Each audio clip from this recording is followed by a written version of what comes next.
G'day YouTube, my name's Lance and welcome to Bundy Bear's Shed.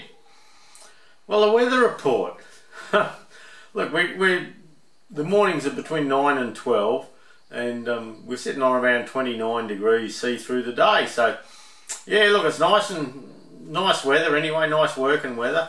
The all weekend, bloody busy. It's Monday night and usually I've got the stew done way before now, but oh, just bloody hectic.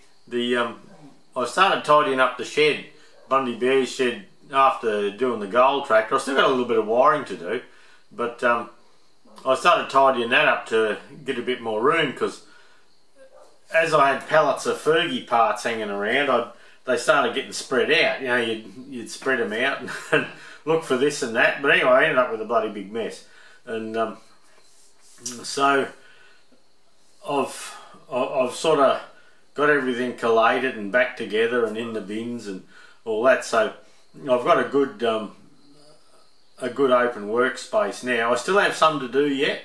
I've only done about half of the shed, and I spent all day Saturday on it.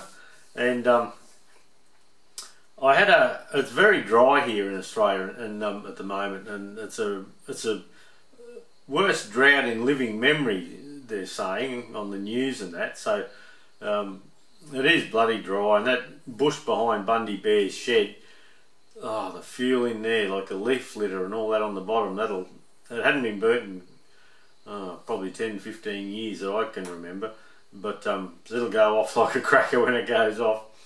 But I'd bought an 1,000 litre pod, and actually I didn't buy it, my mate Robbie gave it to me, and it's an 1,000 litre pod, and it has some fish emulsion in it that they use on their orchard.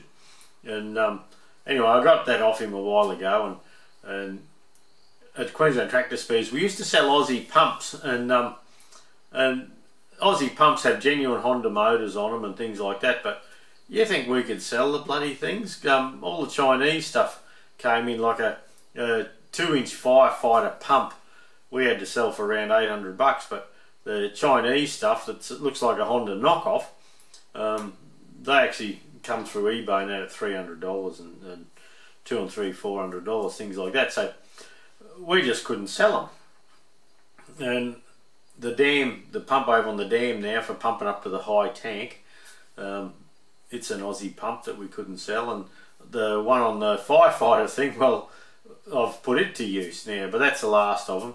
I got a little 2-stroke one somewhere, but I don't know where I put the bloody thing.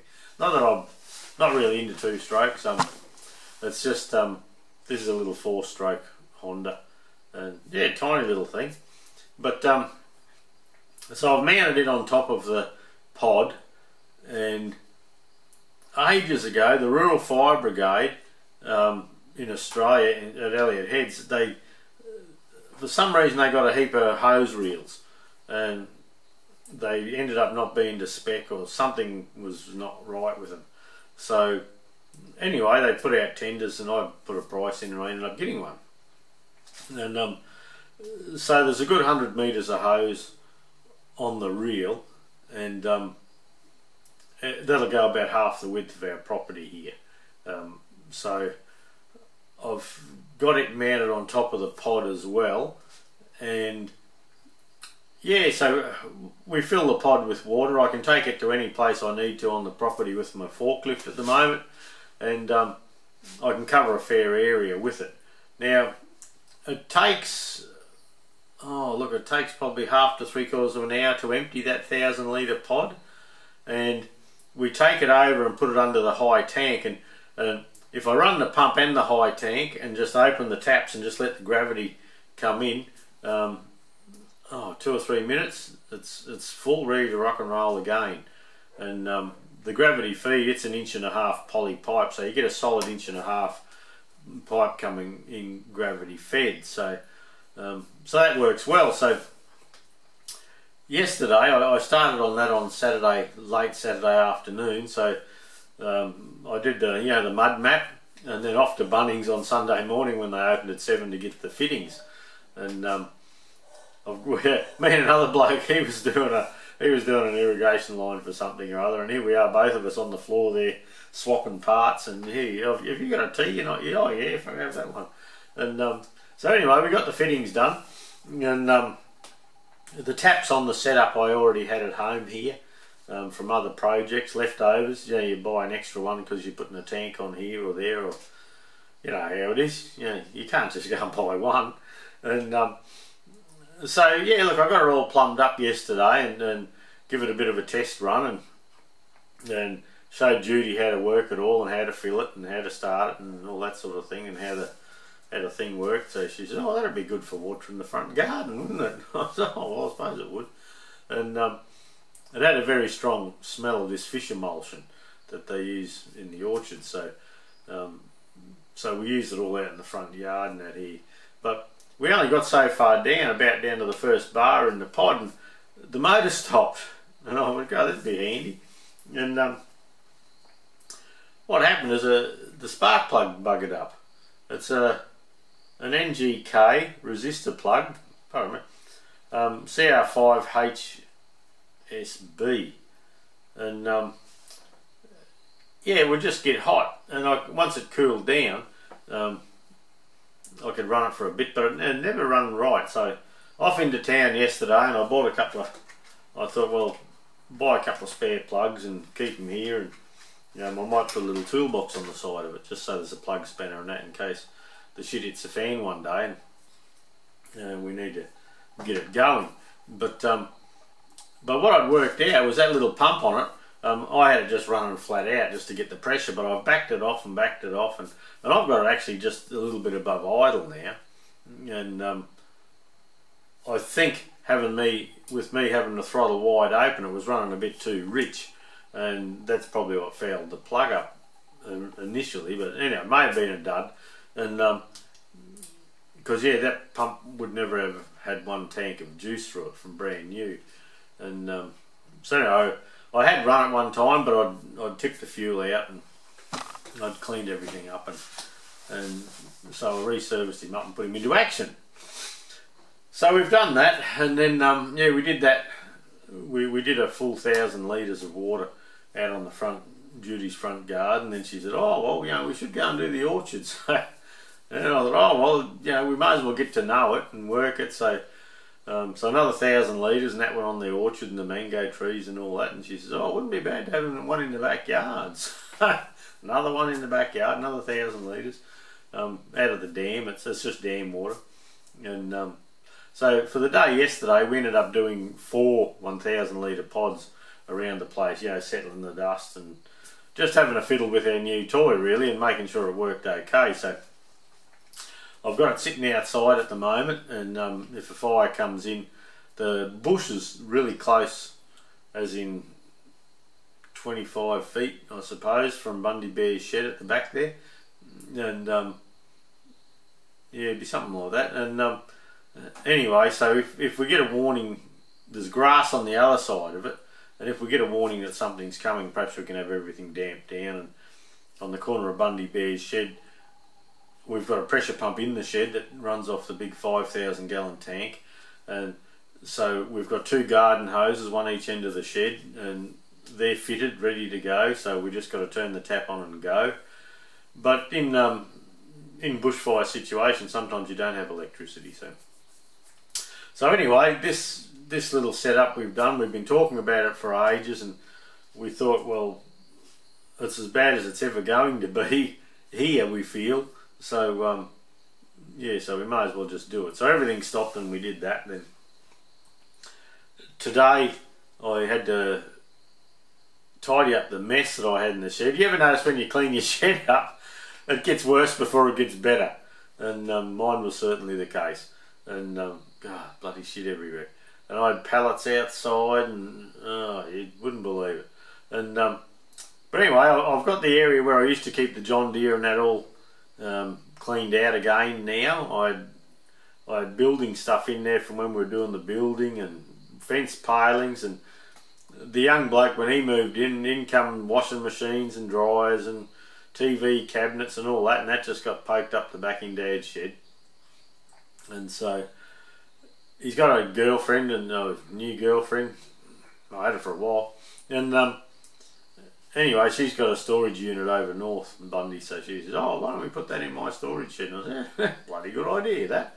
So I brought it up here, and I've still got his mower and whippersnipper and all that up the back, but I've found a pretty good place to hide that away. And so last week in the shed, I started doing this 3-jaw chuck, the one that come with my hair and Forbes blade. I did a little bit of deburring and mucking around. I've set up the front of the chuck in the milling machine, and I was just going to run through again, you know, the pitch circle diameter function on it. So I have filmed some of that. Look, I don't know whether I'll put this one or not. I haven't got it. I haven't even drilled a hole. I've just done the pitch circle diameter on the DRO, and I've just pipped 3 holes. So look, I might show you anyway, and then when we do the full video on that, we can show, yeah, you know, drilling and tapping and all that. So we've got some 6mm screws, and Joe Pazinski, I'm following what he did. He was showing these little stands he put on the front of his 3-jaw chuck to true up 2 sides. Yeah, so you can actually take the jaws out, machine the stands true to one another, then hold a piece of stock in your lathe, push it right up against the back there, and you know it's true. But you know, you can have it just sitting that far under the front face of your jaws there. Like you could have one this long, so there's only so much sticking out, and still have it run true. So I thought it was a good idea. So then it was a good exercise. So a good exercise in using the DRO for the pitch circle diameter function again. So so we'll work towards that. I've deburred all the gears. Some of them needed it, but I don't know whether I told you last weekend I pulled it apart, and there wasn't a sausage of lubrication in there. No wonder it was feeling crappy. But I've deburred all the gears and tidied it all up. And I've also bought a compressor up to Bundy Bear's shed. I had an old compressor, I think it was about a 15 cubic foot compressor up the back, and it wouldn't cut the mustard running the sandblast cabinet, so I went and bought the big one. So I actually got my finger out my dot and bloody and brought it up here, and so it's up here now. And to use it, I have to have the door open and the hose coming in, but that's not going to last that long. I'm going to probably look above the lathe, up the machining end anyway. I'll probably buy a small retractable reel, and we don't need a big volume of air in here. We just run small die grinders and blow the machines clean and do that sort of stuff. So you know, like an 8mm hose would be plenty, where up the back there I have inch mains around the place, and minimum 1/2 inch coming out to the air tools. But not that I use them much anymore. Everything's gone electric. You know, I use the Makita nowadays. So times change, don't they, with all that sort of thing. So yeah, next week I don't know if it'll be a stew. I'm not sure what we're going to get up to. Friday, Jude and I I've got the trailer all packed up. I took a little walk around video of that, the Savo. We'll add a minute. And we're going to Kangaroo Friday, Saturday, and come home Sunday sometime. So yeah, it'll be a great bit of fun. Take Goldie over and just socialise and carry on. There's a heap of Bundy blokes that we all get on. We're different clubs and all that, and we just seem to click, and we all get on and get together at these dues, and we do have a ball, have a cook up and drink 10 or 20 snappy ones and things like that. So we're really looking forward to that. But everything's running behind today, and I come up the house here, and usually I do the stew early in the piece, and I come up the house here and went and had a shower, and young bloke comes home, so he has a shower, and I thought, I'll get something to eat. And I thought, oh, I'll do me video, and next minute he's in the pool room next door on the guitar, and he's just bought his big amp up there. And we were flat out bloody watching TV inside the house. And so she would have been a bit rowdy out here. So I had to wait for that to happen. So I come out here and I started recording, then Jude decided to feed the dogs. So they were barking and carrying on, so I had to stop and start again. And another reason we're running late with it all is I heard the dogs kick up the Savo, and I looked out the shed to see what was going on, and the neighbour a couple down is leasing the block next door to get a bit of feed for his weaners. So yeah, we had half a dozen weaners in our place. They'd got through the fence. So yeah, so I thought, oh well, we better go and sort that out. So off we went, and I took Kelly Dog with me, and Kelly Dog's work experience with cattle is unknown. And I thought, oh bugger it, like she seems to be alright at stuff like that. And when there was people next door with goats, I went out there one day and had a look, and where's Kelly Dog, and she's got all the goats out circled in a thing. And there's kangaroos in the paddock now, so the dogs have decided to have a bit of a bark. And so anyway, I got old Kelly Dog going, and yeah, I come round the side, and she kept, it must be in her breed, she keeps going around the front and bringing them towards me. And once we worked that out, it wasn't too bad. Yeah, I could, it was near the dam, so I could come one side of the dam, I could send her round, and she'd bring him back towards me, and that's how they found the hole back through the fence. And so yeah, I got to get a bigger hat, keep this bloody cattle work going. I'll have to get the bigger cobra, not the little one, the big bastard. But look, we had them all in half, 3/4 of an hour, and then I had to go and get the wire. And once it was a good thing with Kelly coming one side and me on the other. You just got to put enough pressure on the cattle that they'll find their way home again, and they were happy to go home. And so then it was go up the shed and grab a roll of wire and the pliers and fix the fence. And what's happened, the fence is in pretty poor condition over there really, and some of the wires are rotted out, the plain wires. And it was only a plain wire fence because they had horses next door, and we had horses here too. So so we did that. So by the time we did that, then that made us run late for, I'm supposed to have the ute pack to go away, and I haven't even done that yet. But anyway, I got a bit of a walk around for you. I've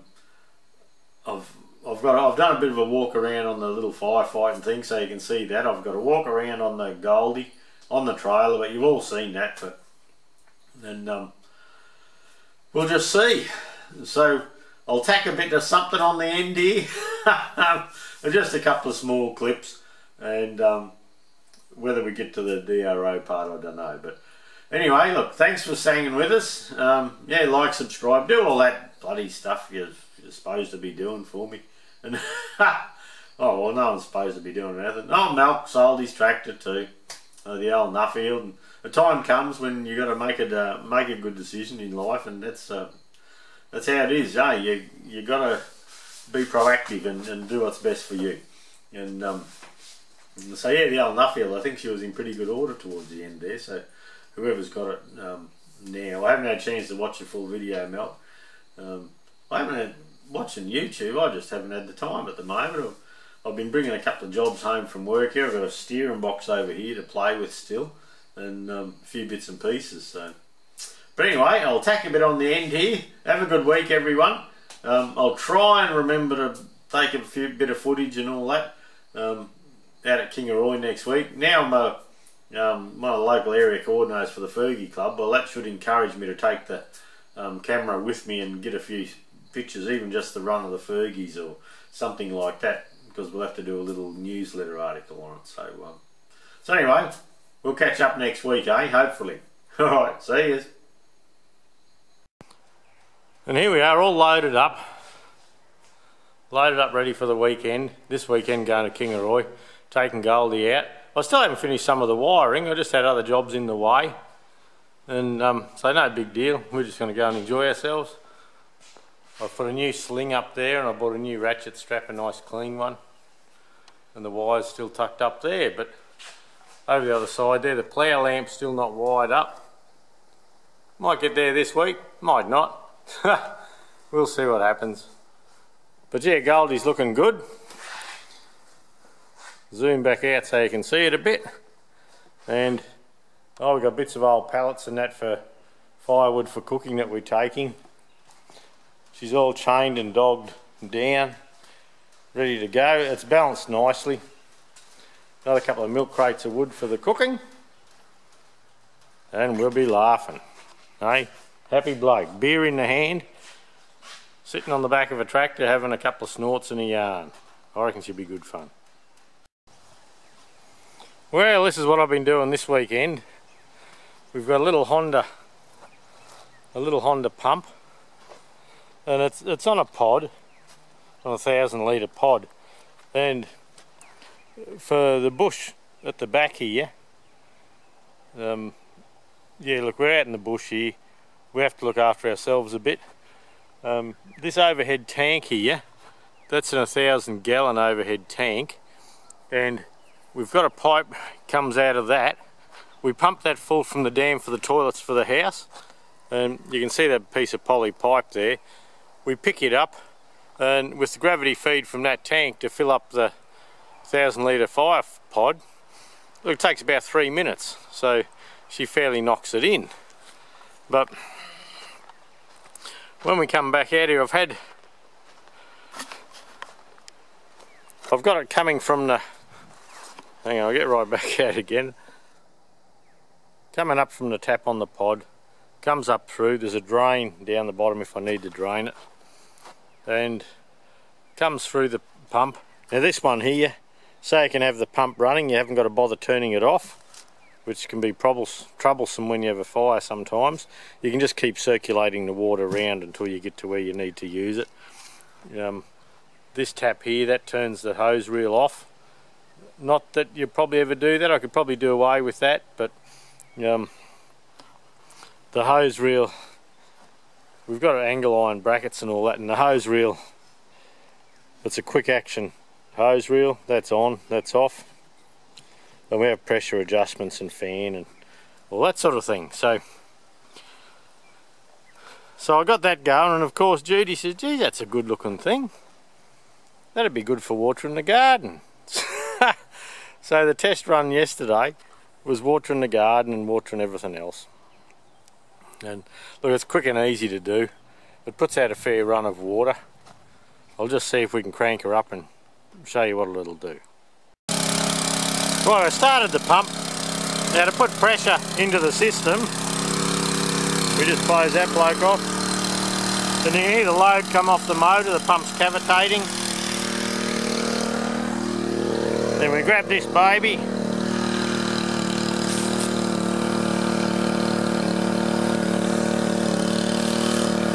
pull the handle back. That's low pressure.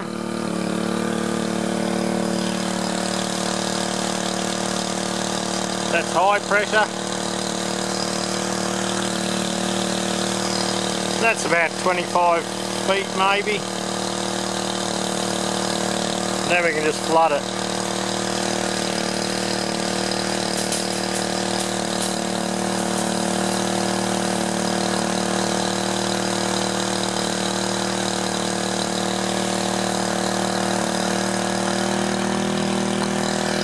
So there you go.